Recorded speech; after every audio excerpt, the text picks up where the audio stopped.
Hello everyone, welcome back to my channel. അപ്പോൾ നമ്മുടെ result വന്നു. അപ്പോൾ നമ്മൾ പലവരും ചില എക്സാംസിന് ഫെയിലായിട്ടുണ്ട്.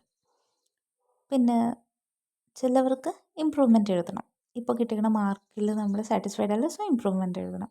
പക്ഷേ ഈ ഒരു വീഡിയോയിൽ ഞാൻ കൂടുതൽ ഫോക്കസ് ചെയ്യുന്നത് സേ എക്സാം എഴുതാൻ പോകണം നമ്മുടെ കുട്ടികളെയാണ് കേട്ടോ.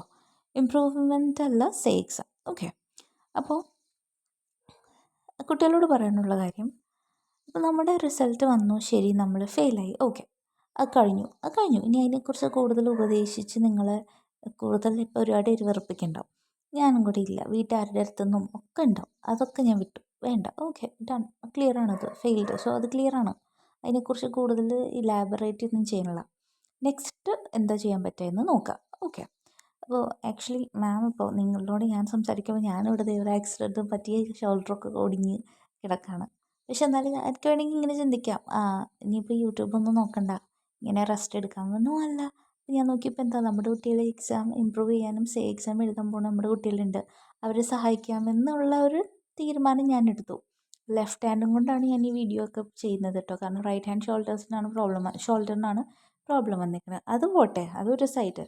നമുക്ക് ഇങ്ങനെ ഇപ്പോൾ നിങ്ങൾ ഫെയിലായപ്പോൾ എനിക്ക് ദൈവം ഇങ്ങനെ ഒരു പണിയും തന്നു. ബിക്കോസ് നിങ്ങളുടെ കൂടെ ഒരു സപ്പോർട്ടിന് വേണ്ടിയിട്ട്.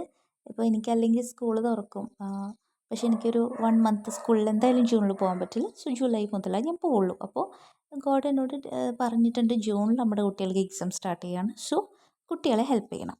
അതിന് വേണ്ടിയിട്ടായിരിക്കാം ഞാനിവിടെ ഓൾറെഡി ടീച്ചേഴ്സിനൊക്കെ ക്ലാസ് സ്റ്റാർട്ട് ചെയ്തിട്ടുണ്ട്. വെക്കേഷനിലൊക്കെ പോകണമല്ലോ.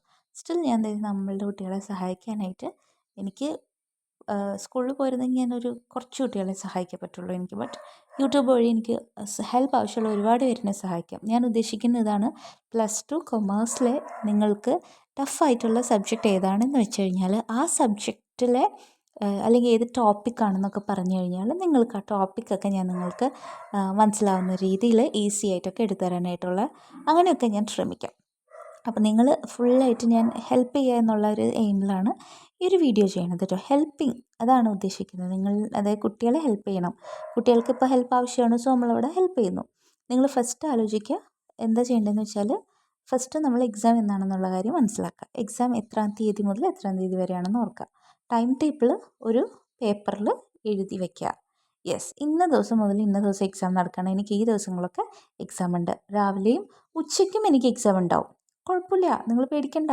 അയ്യോ, ഒരു ദിവസം രാവിലെ ഉച്ചയ്ക്ക് എനിക്ക് എക്സാം ഉണ്ട്, പ്രശ്നമില്ല, അതൊക്കെ നമുക്ക് എഴുതിയെടുക്കാം. ഓക്കെ, രാവിലെയോ ഉച്ചയ്ക്കോ രാത്രിയോ ഒക്കെ എക്സാം ഉണ്ടായിക്കോട്ടെ, നമുക്ക് എഴുതാം. കാരണം നമുക്ക് പഠിക്കാൻ ടൈം ഉണ്ടല്ലോ. അപ്പം ഇന്ന് എത്രാം തീയതിയാണെന്നൊന്ന് നോക്കാം. ഇന്ന് കഴിഞ്ഞിട്ട് നമ്മുടെ എക്സാമിൻ്റെ അന്നത്തേക്ക് എന്തായാലും ഇഷ്ടം പോലെ നമുക്ക് ടൈമുണ്ട്. നമ്മൾ ഇപ്പോൾ ഒരു കാര്യം പറയട്ടെ, ഇപ്പം എല്ലാവരും ചിന്തിക്കാൻ പോണത് എനിക്കിത് ഇത്ര മാർക്ക് കിട്ടിയാൽ ഞാൻ ചോദിക്കും, എനിക്ക് അത്രയും ഞാൻ പഠിക്കുള്ളൂ. അങ്ങനെ നിങ്ങൾ ചെയ്യരുത്, അത് മണ്ടത്തരമാണ്. എനിക്കിനി 10 മാർക്ക് കിട്ടിയാൽ ഞാൻ ചോദിക്കും. അപ്പോൾ നിങ്ങൾ 10 മാർക്കിന് വേണ്ടിയിട്ട് എഫേർട്ട് ഇടണ്ട. ഏതായാലും എനിക്ക് ഞാനൊരു എക്സാമും കൂടി ഇത്രയും കാശ് അടച്ച് എഴുതാൻ പോവാണ്. ഏതായാലും ഇത്രയും പൈസ അടയ്ക്കേണ്ടത്, ഞാനൊരു എക്സാമും കൂടി എഴുതാൻ പോവാണ്. സോ അതെനിക്ക് മാക്സിമം മാർക്ക് തന്നെ വേണം. അങ്ങനെ എൻ്റെ കാശ് പോകണ്ട. ഒരു 10 മാർക്കിന് വേണ്ടി ഞാൻ ഇത്രയും പൈസ അടയ്ക്കണില്ല. ഏതായാലും എഴുതാമല്ലേ. അപ്പോൾ നിങ്ങൾക്ക് ഏറ്റവും ഹയസ്റ്റ് മാർക്ക് ഏതാണ് കിട്ടണത്, ആ മാർക്കായിരിക്കും എക്സാമിന് നിങ്ങൾക്ക് എന്തായാലും എടുക്കുള്ളൂ, നിങ്ങൾക്ക് അറിയാമല്ലോ. സോ നമ്മളിപ്പോൾ മാക്സിമം തന്നെ പഠിക്കാൻ പോവുക. അല്ലാതെ 10 മാർക്കിന് അല്ലെങ്കിൽ 20 മാർക്കിന് ആ ഒരു ഇച്ചിരി പഠിച്ച് അങ്ങനെയൊന്നുമില്ല. നമ്മൾ എന്തായാലും ഇപ്പം മഴയാണ്, വീടിൻ്റെ അകത്തിരിക്കുകയാണ്, മഴയത്ത് ഇറങ്ങിയൊന്നും നമ്മൾ നടക്കില്ല. അപ്പം നമ്മൾ കുറച്ച് നാളത്തേക്ക് കഷ്ടപ്പെട്ട് നിങ്ങളെ കൊണ്ട് പഠിപ്പിക്കാൻ ഞാൻ ഉദ്ദേശിക്കുന്നില്ല.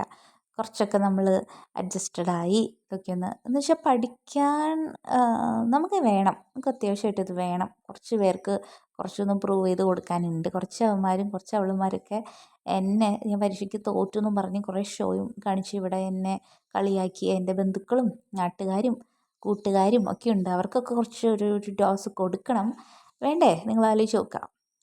അപ്പോൾ അപ്പോൾ അവരുടെ മോന് ഇത്ര മാർക്ക് ഉണ്ടായിരുന്നു, നിങ്ങൾക്ക് ഇത്ര ഉള്ളൂ എന്നൊക്കെ പറഞ്ഞ് ടീമുകൾ ഒരുപാടുണ്ടല്ലോ. സോ എല്ലാവർക്കും നമുക്കൊരു അവർക്ക് ഒരു മറുപടി കൊടുക്കേണ്ടത് വേർഡ്സിലല്ല, പ്രവൃത്തിയിലാണ്. എഴുതി കാണിച്ചു കൊടുക്കടാ, എഴുതി റിസൾട്ട് വരുമ്പോൾ കാണിച്ചു കൊടുക്കുക. എനിക്ക് ഇത്ര മാർക്സ് ഉണ്ട്. ഞാൻ അന്ന് നിങ്ങളുടെ ഷോ ഓഫ് കണ്ടപ്പോഴേ ഞാൻ വിചാരിച്ചിരുന്നു, തീരുമാനിച്ചിരുന്നു എന്ന് പറയാം. അപ്പോൾ നമുക്ക് ഞാൻ ഇതിൻ്റെ മറുപടി കൊടുക്കുന്നു. അത് തന്നെ, നിങ്ങൾ എന്താ ചെയ്യുക? പഠിക്കുക. നന്നായിട്ട് പഠിക്കുക. ഇത്രയും നാളും പഠിച്ച പോലെയല്ല. ഇത്ര നാൾ പഠിച്ചതിൽ എന്തോ ഒരു പ്രോബ്ലം ഉണ്ട്. അതുകൊണ്ടാണ് നമ്മൾക്ക് ഫെയിലായത്. സോ ഇനി നമ്മൾ പഠിക്കുമ്പോൾ ആ ടെക്നിക്കൊക്കെ മാറ്റി വേറെ കുറച്ച് ടെക്നിക്സ് യൂസ് ചെയ്തിട്ട് പഠിക്കാൻ പോണേ. അപ്പം നിങ്ങൾ ചെയ്യേണ്ട കാര്യം, നിങ്ങൾക്ക് ഏതൊക്കെ സബ്ജക്ട്സാണ്, നമ്മുടെ സബ്ജക്റ്റ് കൊമേഴ്സ് ഇംഗ്ലീഷാണ് കേട്ടോ. കൊമേഴ്സ് സബ്ജക്ട്സ് കൊമേഴ്സ് ലേണർ എന്ന് പറഞ്ഞാൽ നമ്മുടെ ചാനലിലിടും. ഇംഗ്ലീഷ് റിലേറ്റഡ് ആയിട്ടുള്ള വീഡിയോസ് ഈ ചാനലിലിടും. അപ്പം നിങ്ങൾ ചെയ്യേണ്ട കാര്യം, നിങ്ങൾക്ക് ഏത് ടോപ്പിക്കാണ് ടഫ്, നിങ്ങൾ ഏത് കൈൻഡ് ഓഫ് ഹെൽപ്പാണ് എക്സ്പെക്റ്റ് ചെയ്യുന്നത്, എന്ത് ടൈപ്പ് ഓഫ് യൂട്യൂബ് വീഡിയോസാണ്, നിങ്ങൾക്ക് ഏത് കൈൻഡ് ഓഫ് സപ്പോർട്ടാണ് നിങ്ങൾ എക്സ്പെക്റ്റ് ചെയ്യുന്നത്, അത് നിങ്ങൾ കമൻറ്റ് ചെയ്യുക.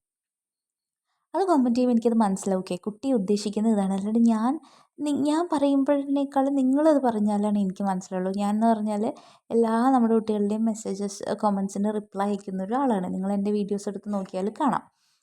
ഇഷ്ടംപോലെ ഒരുപാട് കമൻസ് റിപ്ലൈ അയക്കുന്ന ആളാണ് ഞാൻ. ഒരുപാട് കമൻസ്. ഇപ്പോൾ എൻ്റെ റൈറ്റ് ഹാൻഡ് ഷോൾഡർ ഞാൻ പറഞ്ഞല്ലോ ഫ്രാക്ചർ ആയിട്ടിരിക്കുകയാണെങ്കിൽ പോലും ഞാൻ ലെഫ്റ്റ് ഹാൻഡ് കൊണ്ടായാലും നിങ്ങളുടെ കമൻസിന് റിപ്ലൈ ആയിട്ടുള്ളൂ. നിങ്ങൾ എക്സ്പെക്റ്റ് ചെയ്യുന്നത് ഏത് കൈൻഡ് ഓഫ് സപ്പോർട്ടാണെന്ന് പറയാം. നിങ്ങൾ എൻ്റെ കൂടെ, ഞാൻ നിങ്ങൾക്ക് ടൈം ടേബിൾ ഉണ്ടാക്കി തരാം. ഞാൻ നിങ്ങൾക്ക് എന്ത് ടൈപ്പ് ഓഫ് ഹെൽപ്പ് വേണമെങ്കിലും ചെയ്യാൻ റെഡി ആയിട്ടുള്ള ഒരാളാണ്. സോ നിങ്ങൾ ഞാൻ പറയുന്ന പോലെ പഠിക്കുകയാണെന്നാണെങ്കിൽ ഈ 10 മാർക്ക് 20 മാർക്കും കൂടെ കിട്ടി നിങ്ങൾ ജയിക്കും എന്നല്ല, നല്ല മാർക്സിൽ നിങ്ങൾ പാസ്സാവാനായിട്ടുള്ള ടെക്നിക്സൊക്കെ നമ്മൾ റെഡിയാക്കി തരുന്നതായിരിക്കും. ഓക്കെ, സോ ഒരാളും സങ്കടപ്പെട്ടും വിഷമിച്ചൊന്നും ഇരിക്കണ്ട. ഈ എന്താ പറയുക, കഴിഞ്ഞതങ്ങോട്ട് പോട്ടെ. നമ്മൾ ഇച്ചിരി പിന്നിലായിരുന്നു, ഓൾ റൈറ്റ്. പക്ഷേ ഇനി നമുക്ക് വഴി മുന്നിലേക്കുണ്ടല്ലോ, നമ്മൾ ആ വഴി കയറി പോവും. ഓക്കെ, ധൈര്യമായിട്ടിരിക്കുക. നിങ്ങൾ റെഡിയാവുക, മെൻ്റലി റെഡിയാവുക. ഓക്കെ, നമ്മൾ പഠിച്ച് തുടങ്ങാൻ പോവാണ്.